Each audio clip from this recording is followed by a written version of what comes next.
Lunch Jam. Hey guys, how's it going? Otaku Mike here for the Otakuology podcast. Welcome back to another episode. We have another fun-filled episode for you guys today. I'm here with my co-host, Jen Graves, and we are looking at Volume 1 of Rising of the Shield Hero today. Right. We're about to raise our own shield heroes. We're about to raise our own shield heroes,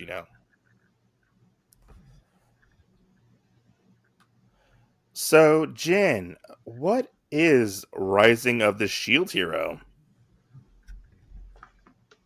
A good book. How did you get into Rising of the Shield Hero? Oh man, I saw it coming out, and just the front art cover and everything, and just kind of how it explained the story. I thought it would be something that I would enjoy to read because of part of the other stuff that was coming out at that time. So, I mean, we had a lot of isekai really start trying to come out at that point. That is definitely true. There were a lot of isekai coming out at this time. Too much. There still are a lot of isekai coming out, but this is a dark fantasy isekai manga based on a light novel, which is based on a novel. Yeah, right. It's a little confusing when you get down to the nitty gritty of the publication for this particular manga. Right. But I got into it, I think, like after you got into it, honestly. Yeah.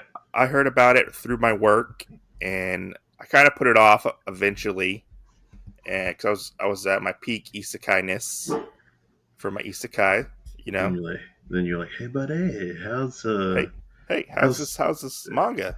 How's Rising of the Shield Hero? You like it? I don't know. Do you? And then Yeah.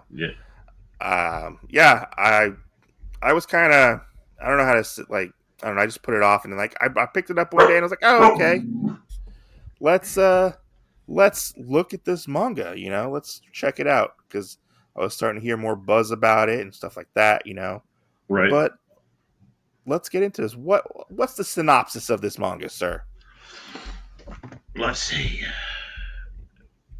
We have our main character, Naofumi Iwatani.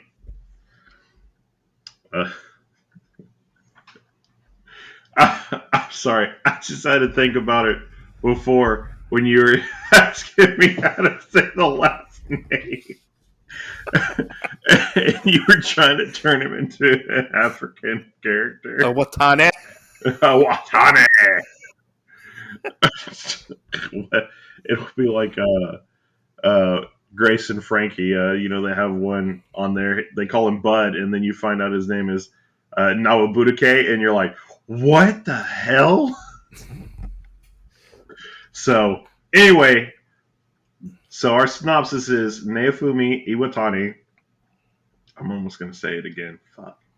An uncharismatic otaku who spends his days on games and manga suddenly finds himself summoned to a parallel universe. He discovers he is one of 4 heroes equipped with legendary weapons and tasked with saving the world from its prophetic destruction. As the shield hero, the weakest of the heroes, all is not as it seems. Naofumi is soon alone, penniless, and betrayed, with no one to turn to and nowhere to run. He is left with only his shield. Now Naofumi must rise to become the legendary shield hero and save the world. Yeah, that's the synopsis of the book. So let's get into this manga. Yeah, let's get into the beginning, because then we can go back. There's one sentence on the back here that I feel like really sticks out the most. Which one? With this book, and that's the Naofumi is soon alone, penniless, and betrayed. Okay. So I feel like as we start talking about it, that would be a good one to point out, like, because I really feel like that's what sets the whole mood for like this book 1, book 2 scenario, So our manga starts out with Naofumi surrounded by guards. The king is berating him, saying he's a demon, this and that. You're the worst. You're not going to be a hero. And Naofumi is shocked. We don't know exactly what Naofumi did or supposedly did, and we go from there and we go all the way to the beginning where Naofumi is at the library looking at some manga, and he's like, "Oh man, uh, it's always good to be an otaku basically and look. When you don't have any money, you go to the library, check out some stuff, this and that." He Right. picks up I wish we had that library. yeah, right. He picks up this particular book, and it's called "The Records of the Four Holy Weapons." He looks in it and he's like, "Oh man, this book looks really cool. It's really old, fantasy kind of stuff." He starts to look through it and he sees starts to reading it. He starts reading it and seeing how these four heroes are summoned, and he notices all the words on the page disappear. And he's like, "What? It's blank." He gets transported to this other world with these three other guys. He finds out that he has a shield attached to his arm, and he's basically like, "What the hell is going on here? What's going on?" And then we see this king, and he's like, "I need you to save our land. Right. Save us, holy warriors, basically." And then what happens next, Jin? Then they get to start picking their companions and whatnot, right? Yeah, yeah. So we find out that um, Very the unpopular. the um, the monsters show up uh, through portals throughout the world, and the heroes have to fight these waves and waves of monsters to stop the onslaught, basically. Yeah. And it's time to where I think it's like a couple weeks, maybe like a month in between each particular. Oh, so it's like that time of the month. Kind of, yeah, a little bit. A little bit to where they have to um, fight these monsters and they have to protect the kingdom, Right. And we find out they're like, okay, well, how do we do this? They have to level up and stuff, but the heroes can't level up with each other. They can't stay together in a group, so they have Right. to go off on their own and Right. Which is kind of weird, just uh-huh. in that aspect of it, because they can't level up together because if they were to attempt it, Hmm. it's kind of like they try and split the XP or whatever that's gained, and it Hmm. actually pulls it out and it makes it less.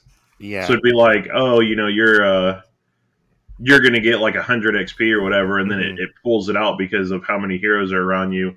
And instead of splitting it evenly, it's like you only get 10. Yeah, and so we So, meet our other heroes. We have Ren, Akam, a Kami, I think is how you say it. hold on. Amaki. I think it's Ren Amaki. Sorry, Ren Let me get to the Amaki. page. Ren Amaki. He is Yeah, 16 years old. He is the sword hero. Then we have Itsuki uh, Kawasumi, who is 17. He right. is the bow hero. He's a high school student as well. Then we have Motosuwa, who is the spear hero. He will be a big character later on in the series. Motoyasu. Yeah, Yeah, Motosuwa. yeah, He is 21 years old and is in university. Then we have Naofumi, who is 20 years old and is in university as well.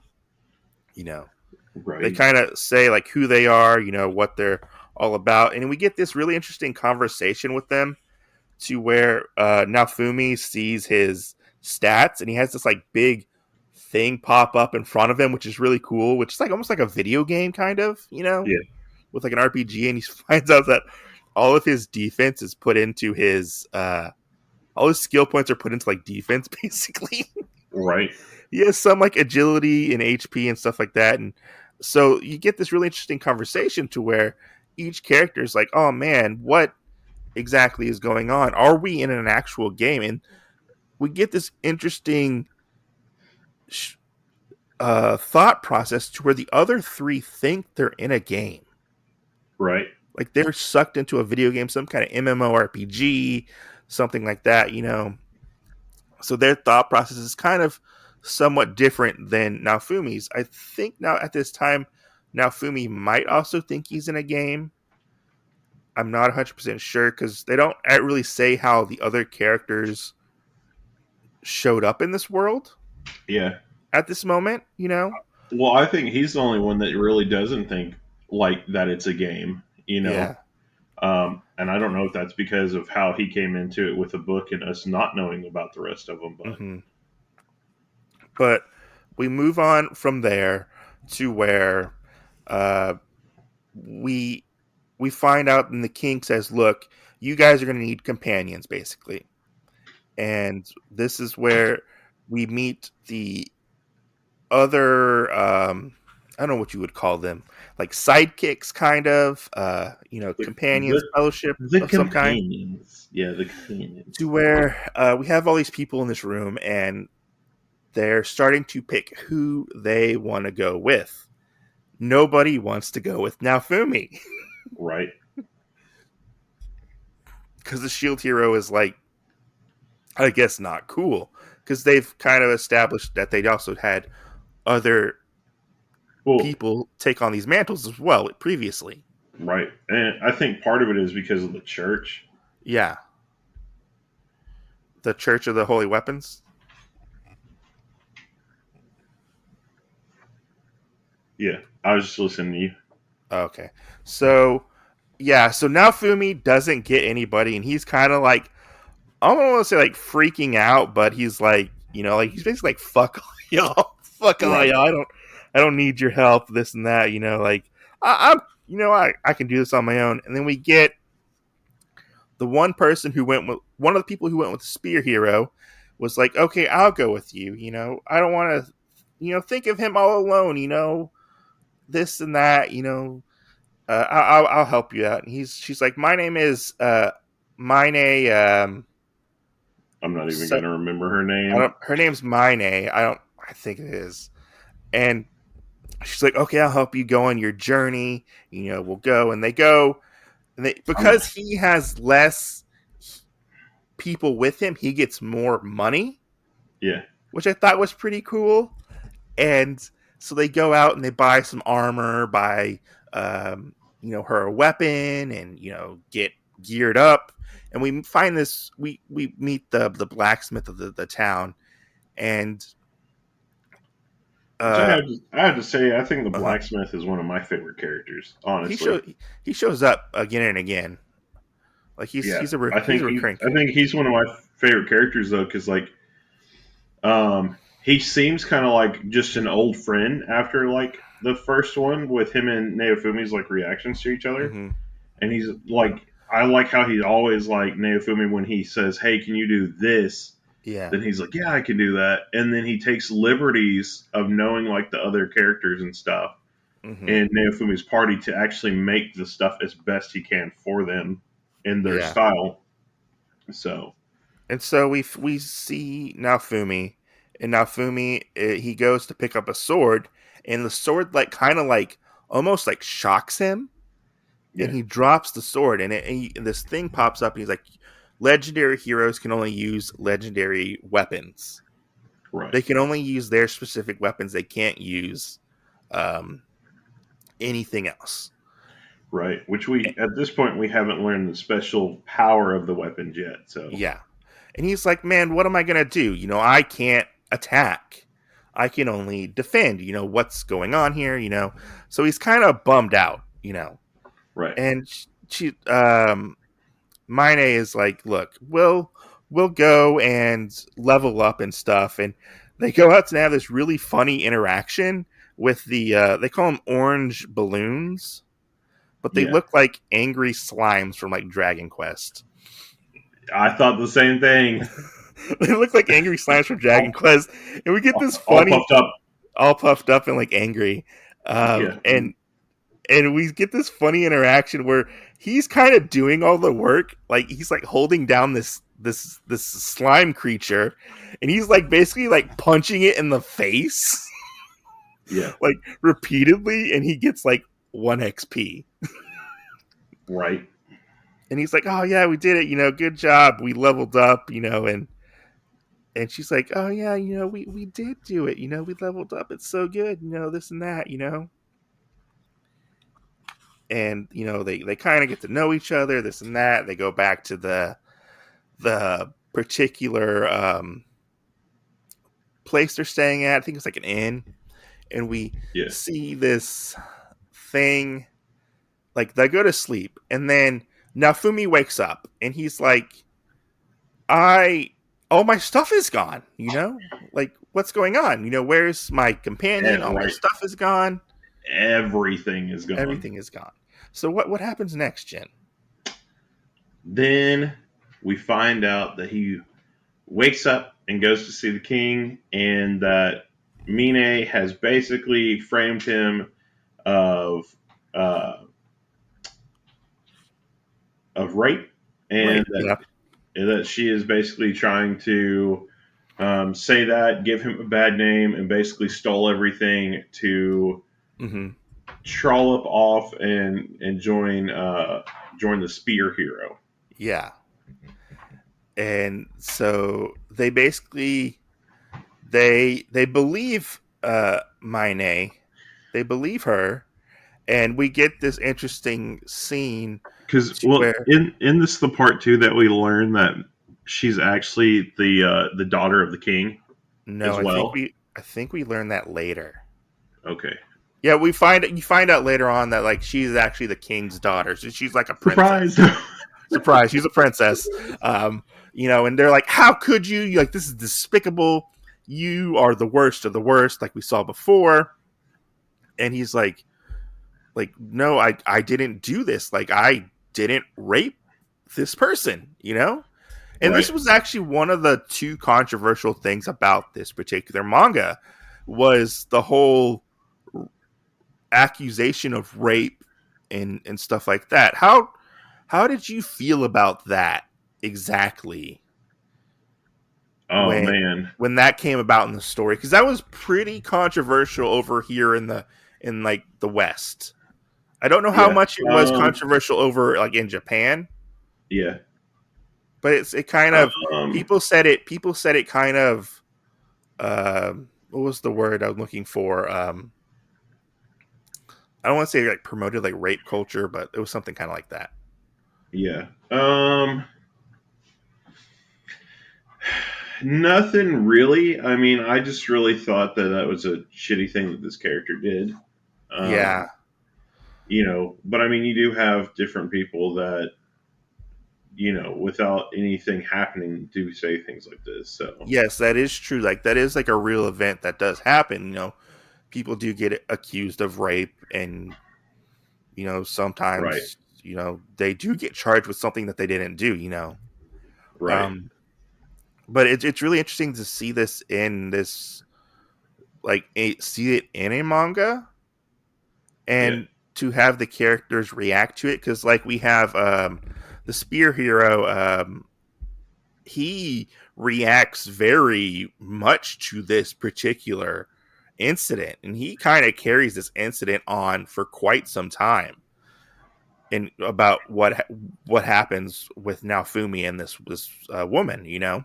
right, And it's kind of spreads like wildfire like, oh, the shield hero raped somebody. It's kind of a thing for quite some time within the manga. right, um and how they kind of just take this thing at face value.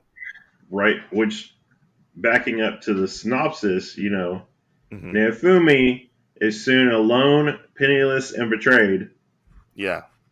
Yeah. So, I mean, that's basically like what I said. This sets the mood for the rest of the book because now we go from seeing this kind of like happy-go-lucky Naofumi and stuff at the Hmm. beginning of killing these slimes or whatever to now Naofumi almost has like a darker side to him that he shows to people because Yes. Naofumi's like, I can't hardly trust anybody anymore Hmm.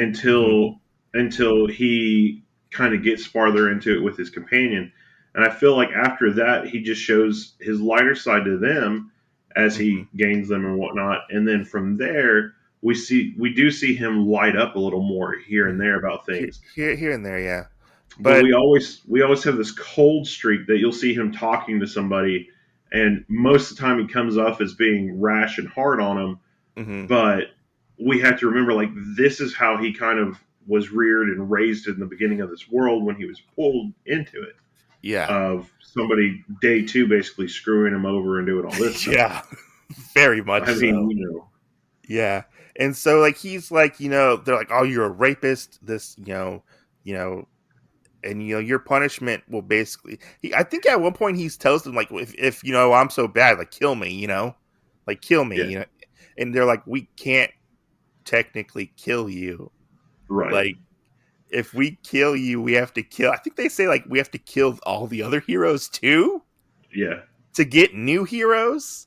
So right, all the heroes have to die in order to get new heroes, if I remember correctly. yeah. So it's like a constant cycle. Which I that's one of the other things that I think of is with the Holy Church of the Three Sacred Weapons or whatever. Uh-huh.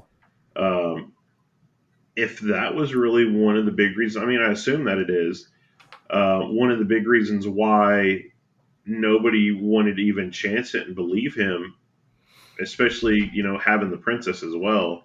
Yeah. Uh, throw that in there, because that's just one of the parts that gets me is like if this is supposed to be one of your like holy heroes or whatever, You treat him you like know, shit. exactly, and nobody believes him or anything else, so it's kind of like you know, I Yeah, don't know, like did they treat the other heroes like that? Because we do kind of hear about the hero later on, but that before Naofumi, yeah, and how he was like a kind person to I you think he know was what, like, this kind of reminds me of though huh, is like farther into Tales of Wedding Ring, where we find out the Ring King was actually like this. He wasn't as heroic as he was the last one. uh-huh. He had the dark side of basically him doing things to like the other princesses and all this other stuff. Like that's kind of what I feel like the feeling that we get in this is like the last one may have like done something wrong or something, and then people like were like, no, Well he's not he this hero. well I remember he was like a protector of the bestials, which are like the beast men Exactly. in this, and like the beast men have a war or with the humans. Right. And, And but now they're slaves. So yeah, but we get him going back to the blacksmith, and the blacksmith's like, you're a piece of shit. You raped this girl. So word travels fast. yes. Word travels fast in this world where there's no internet, no, nothing like that. So I'm really surprised it like travels that fast. And he's like, Yes. I'm not gonna help you, this and that. But he's like, hey, take these clothes. Take these clothes I have in stock. Like Right. they're kind of what do you call it? Overstock. Like leftover clothes. Overstock.com. And so he goes to try to level up by himself, and he's having a hard time doing it. And he finds out, oh wait, my and you can go more into this because I think you know more about this than I do. But with his shield, how Yeah. he can suck up materials within the shield Right. to gain XP and different powers. Do you want to go into like explain that a little bit? Because he does that, Yeah. and he finds out that he can like he sucks up like these herbs, and the herbs allow him to um get like this special, like his shield like transforms into like a leaf shield, Yeah. and So that's the special thing about all of the heroes' weapons is whenever they do something like that, they can absorb whatever it is and get power based off of that. mhm, I feel like if you've played the video game Folklore, they do that, but just with the monsters. You absorb the yeah, monsters and you get an ability off of it, basically. I feel like it's a combination between that and a combination between like a keyblade. mhm, And even though the keyblades are different, like imagine if it was the same blade every time and it just yeah, did whatever, and then it took on that power. Um, so yeah, I mean they absorb, and that's how you basically get all your stuff in this world, since you can't pick up a weapon or anything else and change it over. Mm-hmm. Yeah. So it's really interesting, like ability he has, and he gets more of these different abilities and starts to learn more about the world. Which is really cool. I think I think it's a really cool. I don't want to say like gimmick, but like it's really cool that like a function that like this fantasy world has with its heroes.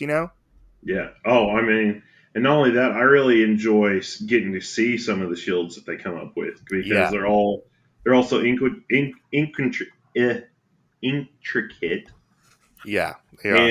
and like how they look. Like I mean, they do really good art for all of them, and Hmm. like the abilities that they view to come off of them. Yeah. I mean, I really enjoy that, as we get to see part of the shields or whatever.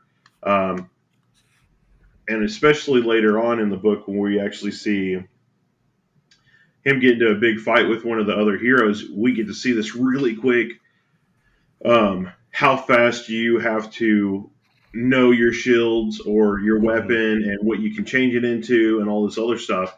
And I mean, it's awesome, and I really Yeah. like all the stuff of us getting to go back and see what Neofumi's kind of picked up here and there. Oh yeah, no, most definitely, because you kind of forget that like he picks up all these interesting like different shields, Yeah, which sometimes he uses, sometimes he doesn't. yeah. Um, And but after, sometimes it's so like weird, random that you're like, what are you yeah, going to use that for? And then they write it into the storyline. Oh, well, it got used for this, and you're like, what? yeah. And so after his leveling up and gathering the herbs, he tries to sell the herbs, but he just doesn't really have any. I think he has like some luck with it, but not really that much. He goes to order some food at the inn, and he starts to get hassled by these other people in the world. And he's like, "Oh man, we heard about you. You like to rape young girls." And he's like, "I didn't do that. That wasn't me." Yeah, And we get this bit that I love, this bit in this manga, and they pull it out occasionally. I wish they would use it, more. But you find out that the balloon monsters that he's fighting yeah. are attached to his body, like chewing on him. Oh yeah, And and he's just walking around with these monsters under his cloak. Then they're chewing on him, and he pulls them off because he's not getting damaged because he has so much defense. right, And he pulls them off and he throws them at the guys for the balloon monsters to attack the guys. right. Yeah, I love that bit. Like I think they pull it up like one more time or two more times in the manga, yeah. but I think it's just really funny and really creative. I mean, I would like to see them do that with like a different monster or something, like in the future, maybe like a bigger balloon, a balloon monster or something. Um, but yeah, I mean, I think that's a pretty funny gimmick that they throw into it as well. Because I think the first time they do that, I was like, what? Yeah, Because it catches you off guard that's what's going on, and it's because nobody has a better defense than him, so he can basically use these as little fake companions yeah, to throw around and use them to quote unquote almost attack people. yeah, yeah, Um, you know, yeah. It's a funny little gag. Like I like it. Like it just shit, it I just love it. it makes me laugh every time because he had like this like evil like almost glint in his eye. Like he's like, I'm gonna fuck you guys up. Like because he gets kind of mad at him, and he like you see like all these like these balloon guys monsters attached to him. They're all like gnawing on him. I just like that look. Yeah, It just I don't know. It just looks. I like it. And so now Fumi leaves the inn, and then we get to our second controversial thing within this manga. right. We meet this mysterious guy with a top hat, and he has a mustache, And he's like, "Hey, you look like you can use some help, you know?" He's like, "Oh, what are you gonna do for me? Look, you look for." He's like, "I think you need like a companion of some sorts." And he's like, "Oh, how can you help me with that?" And he's like, "Well, I got companions for you." And can I just say, this guy kind of looks like the bad guy from D. Gray Man a little bit. Oh, the Millennium Earl. Yeah, yeah, I was thinking he looks more like the Penguin. kind of, yeah, too, yeah. But Yeah, didn't like the guy in Do Gray Man have like he was like fat and had like a top hat and stuff? yeah, fat with a really skinny top hat, and then he had that big ass smiling grin on his face. Yeah, that's what he reminded me of. Yeah, So we find out that this guy is a slave trader, and he's like, look, I can sell you one of these animals, these beast men, and he shows him this wolf man, and he's like, how much for the wolf man? And he's like, it's pricey, like, oh well, yeah, well, you wanted to show me the good stuff before you actually showed me like the shitty stuff that you sell, basically. right. And he's like, you're trying to like, what did he say? He said something to the extent of he was trying to like almost kind of like con him, I think it was. And he talks about how he's like, I heard a suspicious rumor about you, and this is where you see Naofumi get mad, and he kind of hits on this cage, and we see all these He. monsters. Oh, you mean the guy? So the guy kind of accuses him of, oh, wouldn't you like a girl Yeah, companion, because basically, like what you like to do, yeah, what has basically set the mood for this entire time of him supposedly raping Mine and whatever. yeah, That's kind of what the guy's referring to. Oh, well, beastmen have no, like, they're basically your property. You can do whatever you want with them. yeah, And wouldn't you like a female companion because of you being able to do that stuff to her? And I was like, yeah, yeah. so And so we find, or he finds, this young girl. She's a beast man, uh, and her name is Raphtilia, and Raphtilia is a raccoon girl. You could say, and he buys Raphtilia, and the guy is like, oh, you don't want this girl. She suffers from like panic attacks and like PTSD and all this kind of stuff from what happened to her, basically. yeah, And he's like, no, like I'll take her. And we get this scene to where yeah.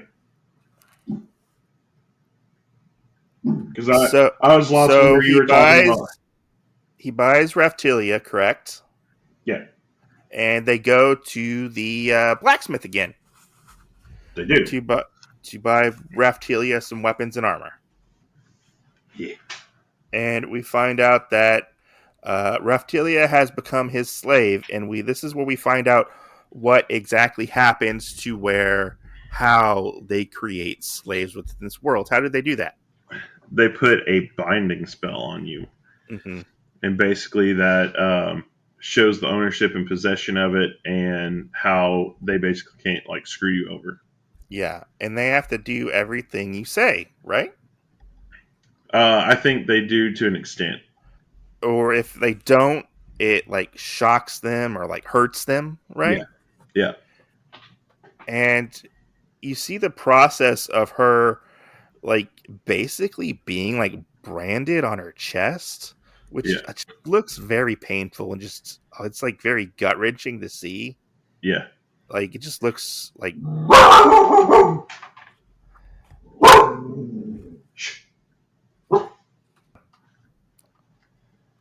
yeah. So they have the tattoo on their chest and mhm, everything for their slave bond.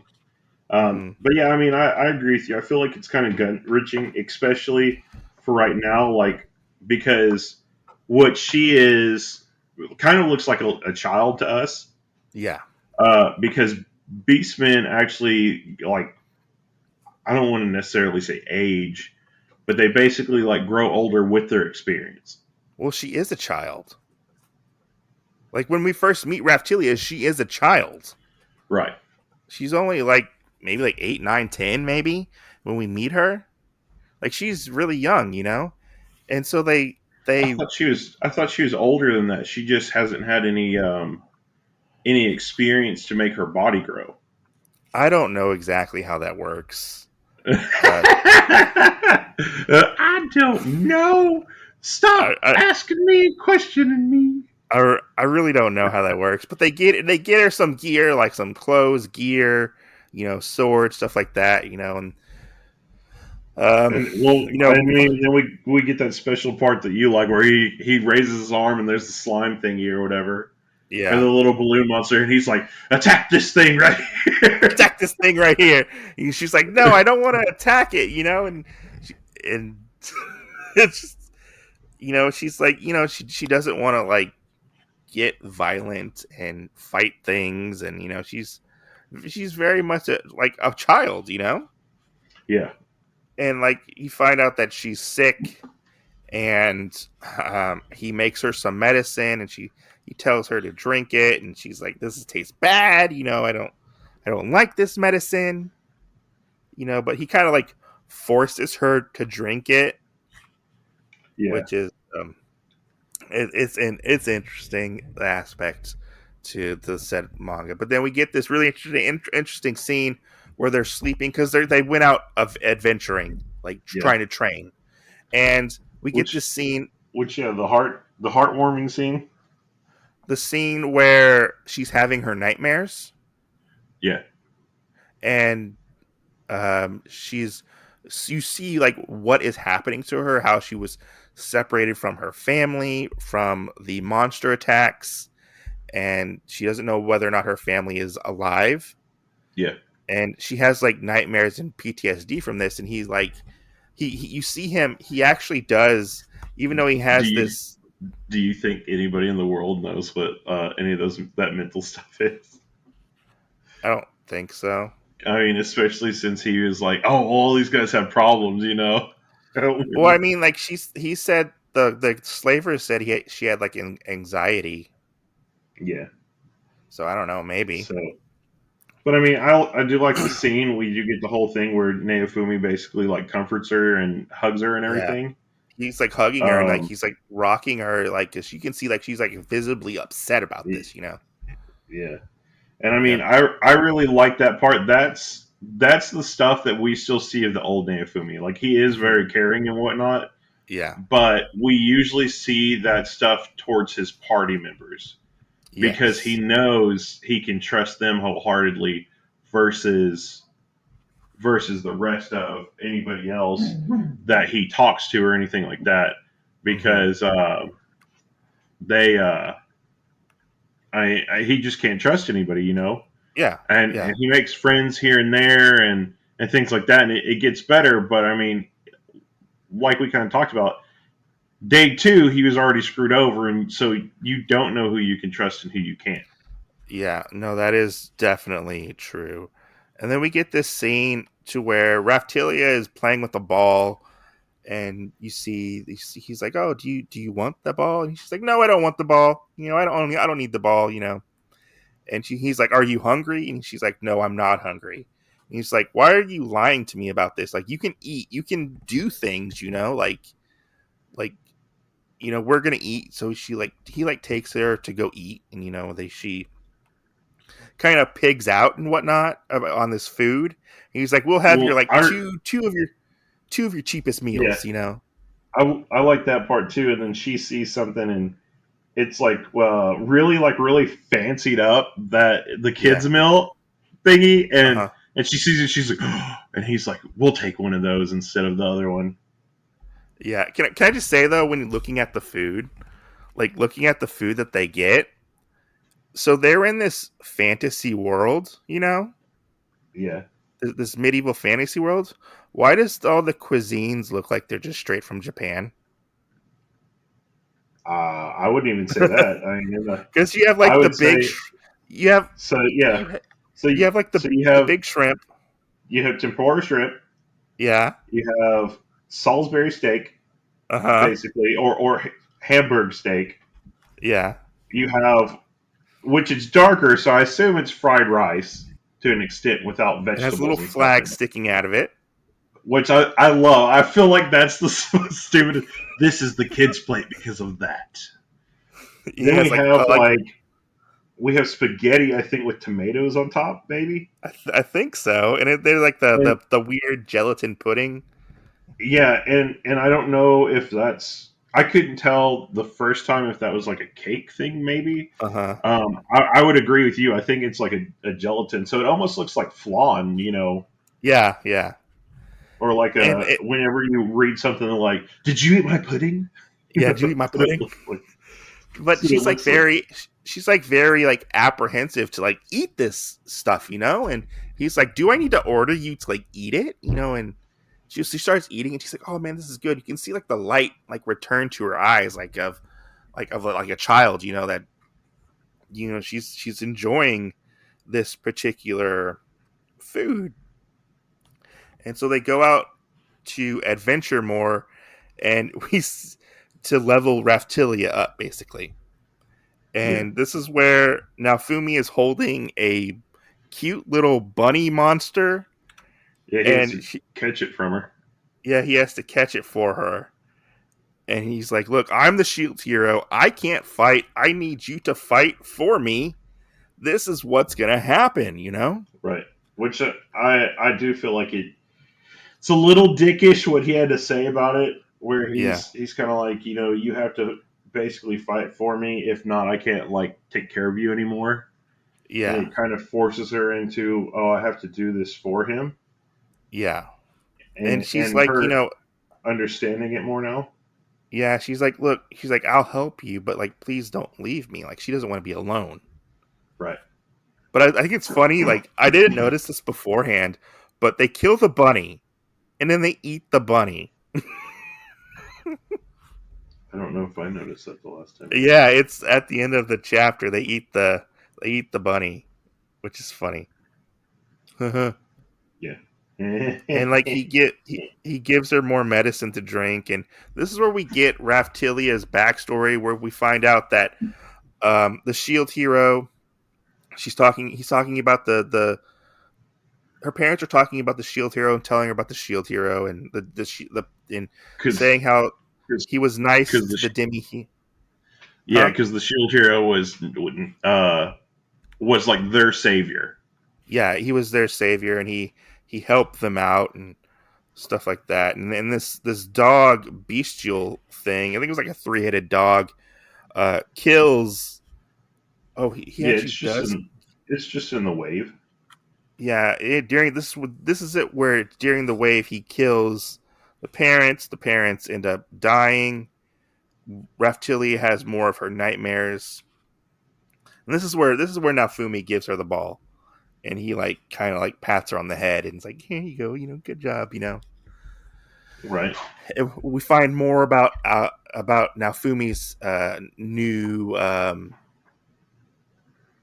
abilities.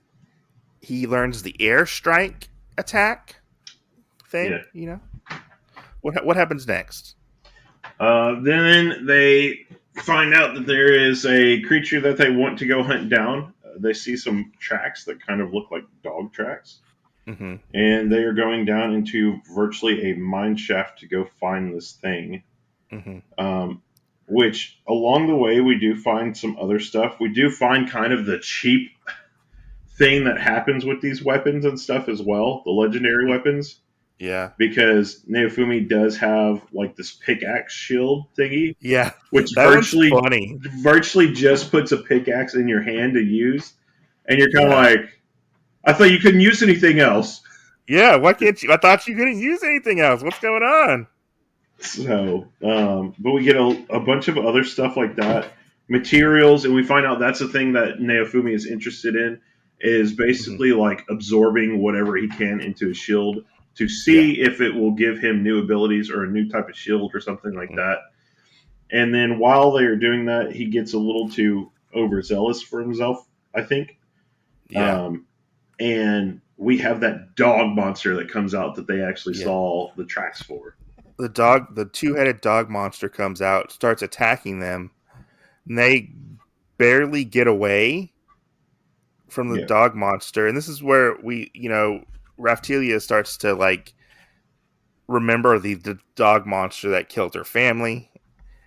And we get this really cool, one of the cool shields that we get in this manga, which is the rope shield, yeah, where he uses the rope shield to rappel down, and it kind of like unwinds the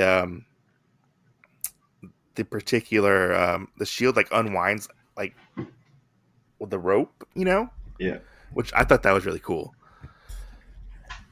I wonder what's the footage on that, I know, right? or Like how? or if it just keeps going. Yeah.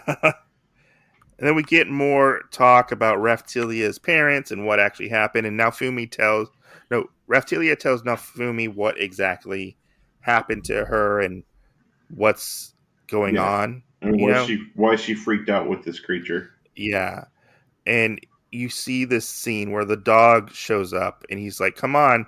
And she's very hesitant to go kill this thing, still. And, he's like, look, uh, we can't we can't save your parents, but we can save those kids that that got lost as well through the world. And he's like, I will protect you, but you must fight for me. Right, I can't protect you if you can't fight for me. right. It's Well, I think we get another part here where, like because almost every creature he's let basically bite him. I mean, yeah. almost every creature they fought, and I And don't think it ever registered with her until this dog creature bit him yeah, and it because actually kind of hurt him. yeah, because it bit him, and then she's sitting there and goes, "Oh my God, there's a percent chance that I could lose Naofumi too," Yeah. and she has this whole like awakening of I'm going to kill this beast, you know. Hmm. Yeah, no, most definitely. And we get this really cool action scene to where you see her like I love this scene. I think this scene's really cool. To where they use the airstrike shield on the dog to get to separate the dog from Reptilia because the dog's going after Reptilia. Yeah, And you see her kind of jump up and lunge at the dog, and she like stabs the dog through the fucking forehead. Like I forgot how violent yeah, because at points this is. didn't her sword break in half? Yeah, I think so. her Yeah, her her sword breaks in sword half. broke in half, and she used half of it to stab into one dog's head, and then Yeah, shoved the other one through the other head's throat. yeah, that's what it was. And we get this really touching scene of she's crying, she's bawling her eyes out, and she's like, don't die," to Naofumi, and he's like, I'm not gonna die. She's like, "Don't die, hero, don't die, hero." Yeah, And we find out that Naofumi realizes he never told Raftilia his name. You know? right. Well, I think too we get to this point where he does this, and now we've come full circle on him not only acknowledging her as his party member, Hmm. but also seeing her more of uh, kind of sort of an adult, I guess. To Mm, yeah, I would say possibly Naofumi kind of takes the place of her father and is more of like almost like a father figure or an older brother type figure. yeah, Like a parental figure almost. yeah. Which I also find it funny that from this point forward, she always calls him Mr. Naofumi. Yeah, that's true. Or Naofumi. So But our manga ends with them going back to the inn to rest. And, you see her thinking of her dad and her mom. And, she's like, I'm gonna be okay, because I'm with the shield hero, Right. and the shield hero is gonna take care of me, and we're gonna save the world. Yeah. You know, and we get this cute scene where they're sleeping, and she has her little ball in her arms, and it's cute. It's a cute ending to the first manga. Right. So, Yeah. well, here's one of the weird things that we don't see in this one that I wanted to bring up on this, since Uh-huh. we won't really jump into volume 2 anytime soon. Um, but how Reptilia has basically become this really big symbol for a lot of Hmm. people on people that like people that collect statues and stuff, like or Oh. have that waifu status kind of thing. Like, Oh, I mean, Raphtalia has become a very popular character, yes, but it's weird. It's weird because within Volume 2, like you learn that she actually grow when she gets more experience. She like ages up, right, so she's not like a child anymore. That's one thing that I wish they kind of continue with. That I wish she kind of was a child a little bit for a little longer, yeah, like her appearance wise, since I wanted to see her like age up and grow, because there's quite some time between like each volume, like it's an adventure, it's right, they grow and learn, and but I mean it's something that I have to like I just move past, it's just a little nitpick here and there yeah, for me, but like one thing with Raphtalia, and then when we meet like Philo later, which is his other companion that he gets, um they the they what is it called in Final Fantasy? A chocobo? a chocobo. Yeah, that's what she virtually is a chocobo. Philo is a chocobo who can turn into a girl, Yeah, but and she has like magical powers. But with Reptilia in general, like Reptilia becomes a major character in this book. Like yeah, you know, she's already lived in this world, and she essentially becomes Naofumi's right hand man. exactly. His sword, and like she becomes just as powerful as Naofumi himself. So like she's like it's no longer it becomes no longer just about the shield hero himself. Right. And I feel like in that instance is it almost turns from them being virtually like a father daughter relationship or a Hmm. big brother sister relationship into more of a lover relationship. I mean, she kind of has a crush on him, Yeah. but I don't know if it goes into that area. I don't know either. But I know, I mean, that's kind of what it seems like with them. Oh yeah, no, I know, I get it. Yeah, I mean, yeah, um, And then like Philo, I guess, would be like the child. yeah, which but yeah, which future in the future, which is farther where you and I are right now in the book, uh-huh. whatever books we're at. I can't really. At some point, we do meet one of the kids again that was Raphtilia's friend when she was at her village or whatever before it got attacked. Oh, are you talking about the when they go into that slaver arc? Yeah, and they get the little like I don't know what animal he is, but you know who I'm talking He's about. he's a he's a like a raccoon Yeah. person. Um, we still haven't gotten to the point where he's got enough experience for him to grow, and that's what I'm waiting to see is what does he look like after Yeah, because I he mean later transforms. on now Fumi does get more. He gets like two or three more companions. Yeah, Some stay, some go, and it's just this really interesting intertwining plot between his journey and the other hero's journey, and like how everything mixes and matches. right. Do the heroes get And along? the what would you call it?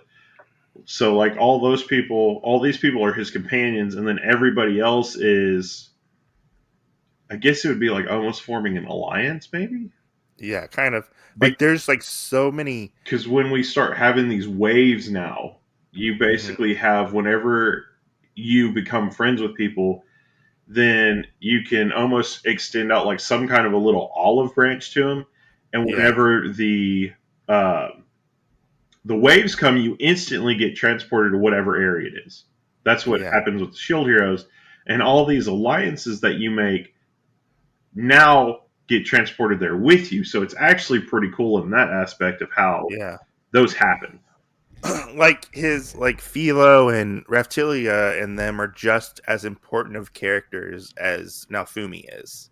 Yeah, You know, they're just as important. Like they don't use the Dragon Ball esque like thing where if you're not a Saiyan, you're not in the story. right. You know, no, these characters are just as important as our main character. You know, and some might say they get even more character development sometimes. You know, That's true. I yeah, mean, but this Philo did almost get like her own book with this reprise of the Spear Hero one. I mean this is a really fun fantasy manga. I think this volume rereading this volume 1 and picking up on things that I missed, um like it's a really good introduction into this world. You know, you get action in it, you get really good character development within the Right, short span of this first volume. right. You get how sort of this world is set up, you know, and the world changes. Like one thing is like, I mean, it happens like in a couple books later on, but like one thing I like about this series is the heroes have a prolific effect on this world, whether it's good or bad, you know, Oh yeah, and yeah. their effects Which ripple. What they do affects this world and has ripples and affects the if they may or may not be real people. We haven't even figured that out yet. right, If it's like if this is their actual real world or if this is like a video game or something, you know? right. Well, I mean, then we get the other country aspect of there being Yeah. actually more heroes than the four that we know about. Yeah, You know, the we world get opens up like so yeah. much. It's so Um, grandiose. like you said, you know, we get repercussions of things. You know, Yeah. basically, like Naofumi is always in it to help, so I don't feel like Yeah. there's really ever any negatives for him. But we have some of the other heroes that think, oh, well, this is a video game, and they do Yeah. something, and they don't ever think about the repercussions of their actions, and they don't Well, ever turn around and go clean it up. I And it, would say yeah, like even like a couple volumes in, we have that slight spoilers, but one of the heroes kills a dragon. that's what I was thinking of. Ren and the Dragon. Yeah, Ren kills a dragon, the sword hero, and the dragon's blood is like poisoning the water supply for a town. Yeah, I think it was.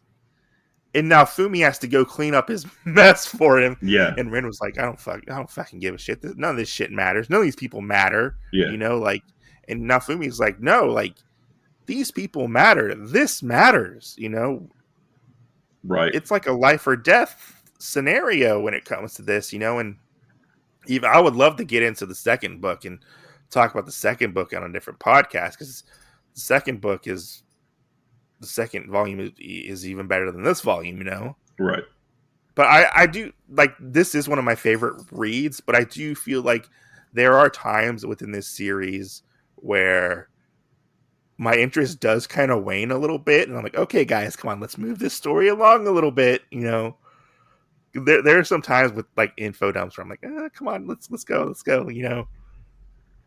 It's I don't usually know. when like I have fun with all that. So we're like, okay, come on, like the whole like hierarchy within like the monarch is really interesting and stuff, and like yeah, things have effects like this now Fumi getting accused by Mine in this first volume has big effects later on, right. and there's this huge thing that happens, which I don't want to spoil for anybody who reads this, Definitely not. but it's pretty good. Just the only thing I would say is just be prepared for traumatic name change. So Oh, it's a traumatic name change. yes. Yeah. But yeah, would you recommend this to people? Oh yeah. I Yeah. mean I would probably say 5 stars out of 5. Yeah, yeah, 5 stars.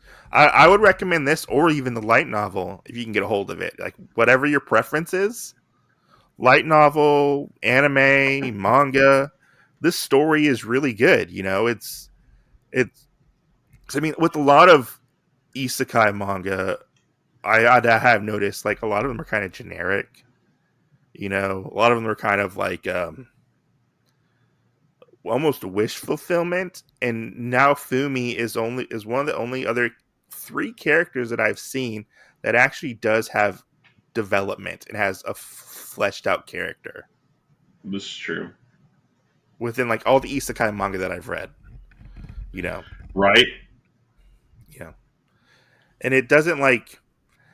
I like the fact that it doesn't pull its punches when it like does things within the manga itself. Like the whole Raphtalia thing in this first volume is pretty heavy.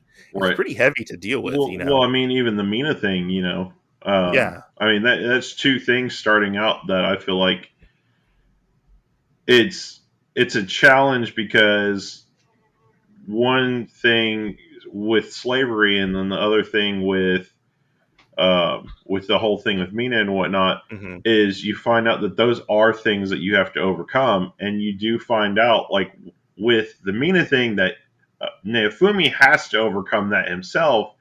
Yeah. While with this slave thing, it doesn't per se play into a lot, but you also find out well other characters have problems too, like Yeah. Raphthalia's past and how it plays into it, and how it unrolls Well, let's just for the say like characters.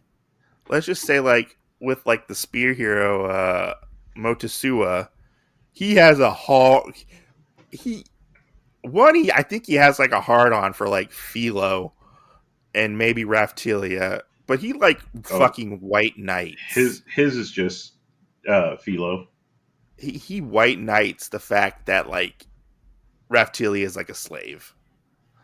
Yes. And he's like, "Oh, we got to save you and we got to get you out of the clutches of evil Naofumi.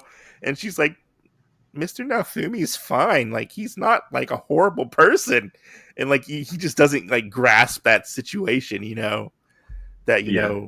yes, Raphtalia is his slave technically, you know, Which I but mean, then we get that whole thing too, like later on, where he actually removes it and says, you can do what you want or whatever, and she actually puts it back on herself yeah, because she says, "This is my symbol, my dedication to you, yeah, and that any pain that you've taken for me, I want this pain of having this mark on me to be a symbol of basically our bond," which is another thing that I enjoy, especially with yeah. Rathilia. Let's just say like slavery is bad, like it's not a good thing. But it's interesting to see how this manga deals with it. Right, And it doesn't necessarily promote slavery as being a good thing. People do have problems with it. Even now, Fumi doesn't really like it as well. He like sees it as like a almost like a necessity because he needs to um, survive. right, And like later on, like the other people, because like it even goes into like the leveling up system within the world as well. right, Because he even like levels her up faster than he levels up to right, to make her more efficient than he is. But yeah, no, this right. book is very good. Like Yes. I like rereading it. Like I got psyched up to reread more of this. You're Because like, oh, I this honestly shit. like I put it down for a while because I there was a part in the manga where I was like, okay, well, like I think they got like new people in their party. And they were Yeah, going like the train or something. I was like, I'm gonna put this down for right now and pick it up later. I wasn't really feeling that part, but like right. it made me want to like go back and read it because I forgot like how violent this manga is because they haven't fought in a while within the part of Right. the manga that I'm in, you know. But like it's like an all out like do or die situation in this manga. Like whenever they get to the actual waves, like it's crazy to see like what they have to go through Right. when it comes to like fighting all these monsters and crazy shit, you know. Yeah. But no, I recommend this book like wholeheartedly. I know we kind of went on a tangent at the end, but yeah, this manga is definitely worth checking out. Whatever Right. version you check out of this, it's really good. I actually really I love the artwork in this manga. It's just really good. Yeah. Like just looking at the detail and all the different things you see, and it's just well done. It's a well paced, well written manga. You know, but yeah, I highly recommend it. If you want to send us a voicemail, you can do so at anchor.fm/otakuology. We will play it on the air and talk about your question or concern you have for us. You can email us at otakuologypodcast@gmail.com or find us on Instagram or sometimes Twitter.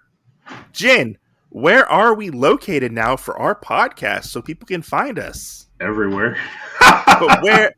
But what two particular places did we get onto recently? iHeartRadio and And what and else? oh fuck, I can't remember. Amazon Music. That one, yeah. We're now on Amazon Music, iHeartRadio, and we are on Audible. Yeah. So stay tuned. We are on Audible. So you can go rate and review each and every one of our episodes on Audible. Stay tuned and That would help. That would help us honestly a lot. just stay tuned and look at our link tree. Yeah, well, yeah. We're on all major podcast platforms like Google, Apple, So Spotify. yeah. I was honestly really surprised we got onto Audible. Hey man, We were under. I'm not surprised anymore. We were on the sci-fi section in Audible. Oh my god. I don't know how we ended up there, but we did. But yeah, we're awesome. Yeah. I guess up and coming podcast. Yeah. But yeah. So, anyways, guys, let us know what did you think of this. You know, you can get back to us, talk about this, any future topics you want to talk about. If you want to come on as a guest, you can hit us up on our Instagram or email us to let us know if you want to come on as a guest. You know, pimp your stuff, talk to us. You know, yeah, stuff like that. You know, and we'll see you guys on the next podcast. And I hope you guys enjoyed this episode. Tuesday. This was a fun episode to record. I enjoyed this episode. Yeah. Because it's been a while since we recorded, you know. Anyways, guys, thanks for listening, and thank you to all the people who check out our podcast and stay to listen to our podcast. We really appreciate it. Yeah, thanks. You know, even though we don't hear from you guys a lot, we really appreciate it. True True story, brah. story.